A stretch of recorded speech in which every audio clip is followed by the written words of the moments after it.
கண்களை பார்த்ததும் கொடுத்து விட்டாய், கண்களை கொடுத்து இதயத்தை எடுத்து விட்டாய். இதயத்தை பறித்ததற்காய் என் ஜீவன் எடுக்கிறாய்.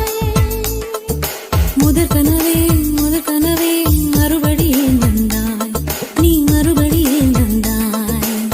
விழித்தெழுந்ததும் மறுபடி கனவுகள் வருமா? விழித்திருக்கையில் கனவினை திறத்தது நிஜமா?